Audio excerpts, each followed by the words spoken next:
Sorry, sorry, sat. Lu ustad apa bangsat? Sorry, sorry, sorry, jing. Mulutmu kok kayak anjing. Dasar kau tukang obat. Wahai para pelaku pembuat dosa, wahai para pezina, wahai para peminum khamar yang belum bertaubat, kalau kalian belum sanggup untuk berbuat baik, kalau kalian belum mampu untuk beramal saleh, paling tidak jangan kalian sakiti zuriat Rasulullah.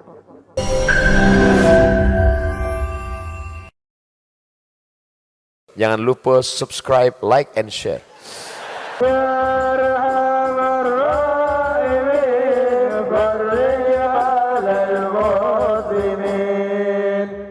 اذكر الصلاة على النبي. Takbir.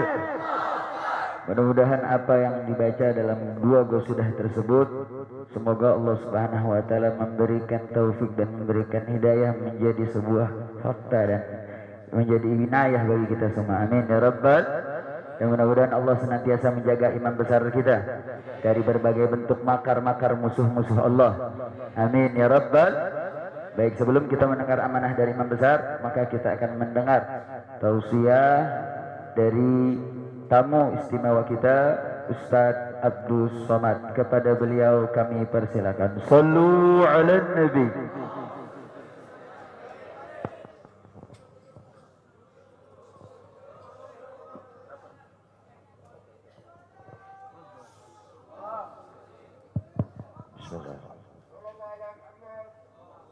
Assalamualaikum warahmatullahi wabarakatuh. Alhamdulillah wassalatu wassalamu ala Rasulillah wa ala alihi wa sahbihi wa man da'a bi da'watihi wastanna bi sunnatihi ila yaumi liqa'i rabbih. Al-habaib al-afadil al-ulama al-ajilla nafa'ana Allah bi ghaziri ulumihim wa bi husni adabihim wa lutfihim. Ja'alana Allah wa iyyahum ma'al habibil mustafa fi jannatihil ula. Orang yang menyambut beliau, kalau dia masih ada ikatan dinas, maka beberapa hari ini kita lihat orang itu dihukum dari jabatannya. Orang yang mengupdate status kalau menulis nama beliau, maka Instagramnya akan diblokir. Hanya menulis namanya saja, maka Facebooknya akan ditutup. Orang menjadi takut untuk menjenguk beliau, kecuali orang-orang yang takutnya sudah dihabiskan hanya untuk Allah Subhanahu wa taala. Apa dosanya? Apa salahnya? Berapa triliun negeri ini pernah dirugikannya? Berapa sumber daya alam, minyak, batu bara, nikel, uranium yang pernah dijualnya ke luar negeri? Berapa BUMN perusahaan yang pernah dijualnya aset-aset negara? Ada yang pernah dia jual? Dia hanya mengajak anak muda yang selama ini pencandu narkoba menjadi bertaubat kepada Allah. Dia hanya membangkitkan semangat anak muda yang selama ini berzina menjadi orang-orang yang takut kepada Allah. Dia hanya mengajak mereka yang memakai baju hitam, pakaian hitam, berubah menjadi pakaian putih. Mereka berusaha untuk memutihkan catatan amal baik mereka di hadapan Allah. Dia hanya menyadarkan umatnya supaya sadar bahwa politik itu penting. Angkatlah pemimpin yang adil dan amanah. Dia hanya sedang mengajak umatnya supaya jangan memilih pemimpin kafir. Salahkah perbuatannya? Tidak. Dia tinggal negara demokrasi. Dalam dunia demokrasi, siapapun berhak untuk mengajak menyuarakan kebenaran. Dia tidak melawan sultan, dia tidak melawan ulil amri, dia tidak melawan siapapun. Dia hanya melawan ketidakadilan. Hari ini saya berangkat setelah sholat subuh menuju airport, naik pesawat. Setelah naik pesawat, naik mobil. Setelah naik mobil, jalan macet, saya mesti turun naik sepeda motor. Setelah naik sepeda motor pun juga tidak bergerak, jalan kaki. Akhirnya sampai kemari. Dalam hati saya berkata, celaka betul orang yang mengatakan kemarin katanya tidak ada akan menyambutnya. Sudah 3 hari, saya pikir 3 hari tidak ada orang lagi. Saya akan datang bisa duduk berdua dengan beliau. Saya tidak datang mau ceramah, saya tidak datang mau tausiah, saya tidak mau datang mau tablik akbar. Ternyata yang menyambutnya seramai ini, sebanyak ini, orang berjalan kaki, anak-anak muda berjalan kaki, orang tua, ibu-ibu duduk di pinggir jalan. Apa yang membuat mereka datang kemari? Satu, cinta. Laghbaru ni'aliha ahabbu ilayya wa asfali balwaha, kata Qais. Debu yang menempel di sandal Laila lebih dapat menghilangkan rasa sakit dan dukaku. Hanya cinta kepada Laila, apalagi cinta kepada zuriat Nabi Muhammad sallallahu alaihi wasallam. Andai engkau orang alim, andai engkau hafal kitab, andai engkau mengerti kitab kuning, banyak ilmumu, tapi ada kebencianmu kepada ahli bait Rasulullah SAW, hilang keberkahan ilmu. Andai engkau punya derajat seperti seorang wali, andai engkau diangkat Allah sebagai wali, maka jatuh derajat kewalianmu hanya karena kebencianmu kepada ahli bait. Apa kata Kiai Haji Maimun Zubair? Ahli bait itu seperti Quran yang lapuk. Andai ada ahli bait itu yang nakal, yang jahat sekalipun, dia tetaplah seperti Quran yang lapuk. Quran yang buruk, andai titiknya sudah tidak ada lagi, tak akan mungkin kau akan buang. Kau tetap juga akan jaga dia, kau akan cium dia. Kenapa? La yamassuhu illal mutahharun. Allah yang mensucikan. Seorang sahabat Nabi disuruh membuang air bekas daripada bekam Rasulullah SAW. Buanglah ini, kata Rasulullah. Lalu kemudian beliau pergi ke belakang. Setelah itu dia datang lagi menghadap Rasulullah SAW. Rasul tahu apa yang dia lakukan, karena Nabi dapat wahyu, Nabi terbuka hijab. Tapi Nabi ingin bertanya kepada dia. Bukan Nabi tidak tahu, Nabi tahu, diberikan Allah pemberitahuan. Nabi ingin memberitahu siapa yang tidak tahu. Kemana darah bekam tadi kau buat, kata Nabi. Ku minum ya Rasulullah. Mengapa engkau minum? Karena aku tahu bahwa darah yang mengalir dalam diriku membuat aku haram tersentuh api neraka.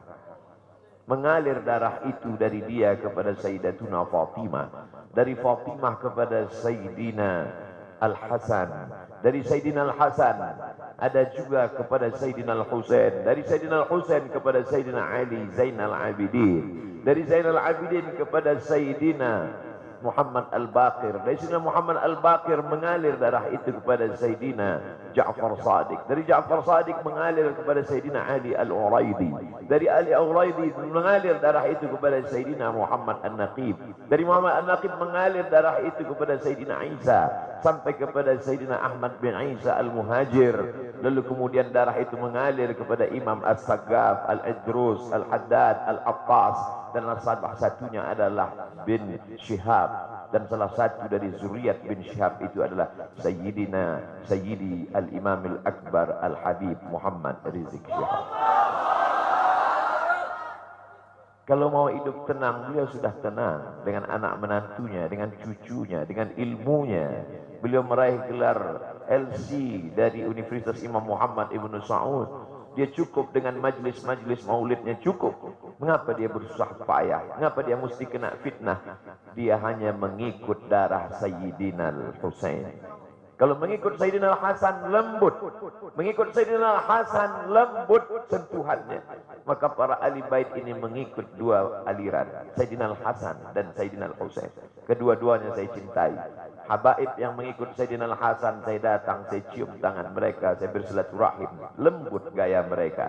Tapi mereka semua mengajak untuk mencintai Sayyidina wa Maulana Muhammad sallallahu alaihi wasallam. Tapi ada yang seperti Sayyidina Al-Husain, menggelegar suaranya, dia hunuskan pedangnya untuk musuh-musuh Allah. Keduanya adalah sama-sama diridhai Allah. Innal Hasan wal Husain sayyida syababi ahli jannah. Yang mencintai Sayyidina Al-Hasan, mencintai Sayyidina Al-Husain, yang mencintai zuriat mereka, keturunan mereka, maka dengan cinta itu bekal kita menghadap Rasulullah sallallahu alaihi wasallam. Andai aku dihadapkan nanti menghadap Allah, tahajudku tak sebanyak Imam Ahmad bin Hanbal, 300 raka'ah fil yaumi wal lailah, 300 rakaat sehari semalam. Andai aku dihadapkan kepada Rasulullah sallallahu alaihi wasallam, maka jihadku tidak sebanyak Sayyidina Khalid ibn Walid. Setiap jengkal kulitnya, setiap tetes darahnya tak lepas daripada tebasan tombak, anak panah dan pedang. Andai aku dihadapkan kepada Sayyidina wa Maulana Muhammad sallallahu alaihi wasallam, amalku tak sebanyak Abdurrahman ibn Auf. Lalu apa bekalmu, hai Abdul Somad? Adakah ceramah-ceramahmu itu bisa kau jadikan bekal menghadap Allah? Tidak. Sebagiannya sudah diambil oleh tatapan mataku melihat berapa subscriber, follower, dan viewer. Abdul Somad mungkin habis amalnya sudah ria. Satu-satunya yang akan kujadikan bekal menghadap Rasulullah hanyalah aku pernah mencintai keturunanmu. Aku pernah mencintaimu zuriat.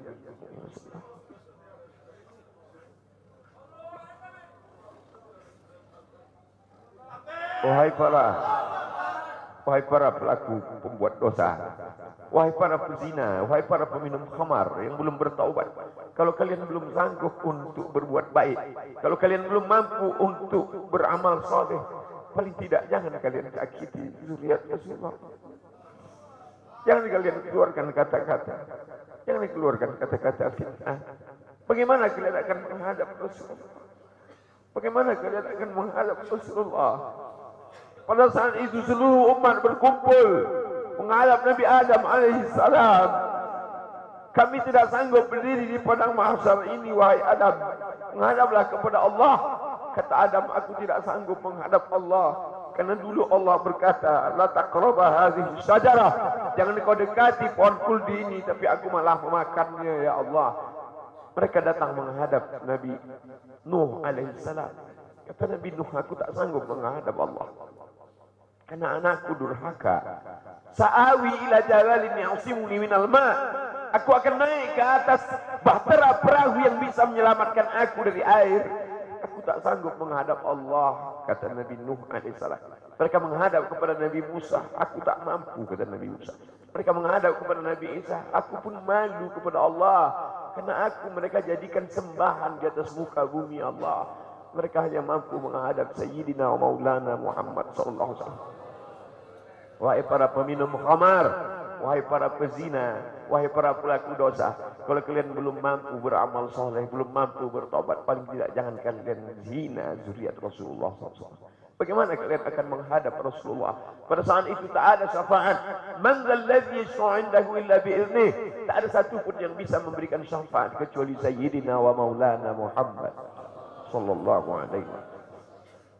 Wahai para pemimpin, yang hari ini kau dititipkan amanah kekuasaan. Beberapa hari ini kau lihat apa yang dilakukan orang pada Donald Trump. Kurang hebat apa lagi Trump? Negara adidaya, kekuasaan, kaya raya. Tapi ketika kekuasaan itu diambil oleh Joe Biden, kita pun malu melihat video ejekan-ejekan itu. Kalau hari ini kau punya kekuasaan, saudaraku, sampai masanya kau juga akan mengalami seperti yang dialami oleh Trump. Jabatan itu dicabut Allah Ta'ala.